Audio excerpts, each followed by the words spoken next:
back to the channel. I'm Brody. I'm Billy. And we have the Jeep behind us today, and we are finally going to be installing that Craigslist rough country lift that I picked up. Got this thing for a few $100, all brand new, 2.5 inch. So what we got here, you guys can see on the front end, I've already pulled off the front tire. We're gonna get rid of all that old rusty 1998 equipment underneath there. We're gonna put some new fresh stuff on. So stay tuned. I don't know if we're really gonna talk about the full install. We might just do a whole time lapse and get this thing done, because Rough Country has a great installation video on their website, which I can put the link in the video below.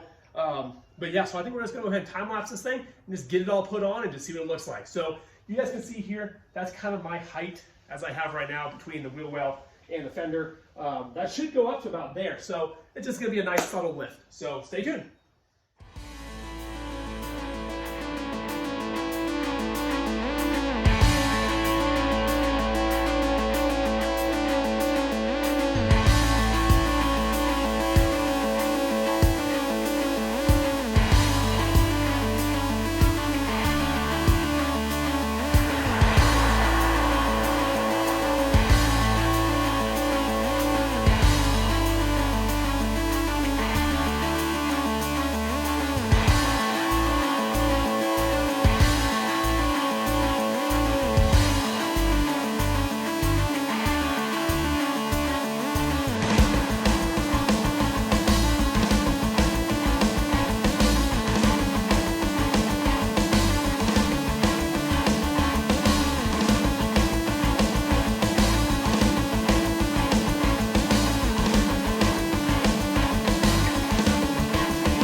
Alright guys, we are finished. I think it came out great. As I said originally, we just wanted to go with a nice subtle lift to get this Jeep a little bit of altitude. I think it came out great. 2.5 inch front and rear. Everything is matching now. Everything is nice and new.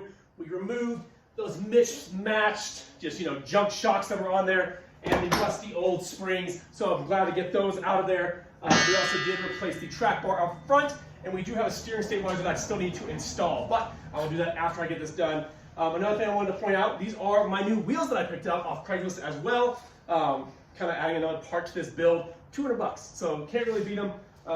American racing wheels, I think they're great. I think they're really cool. Came with tires as well. So again, we're keeping it on budget, and this build is coming along. So like and subscribe, guys. We have a lot more stuff to come with this Jeep, and comment what you want to see. Thanks for watching, guys. See you later.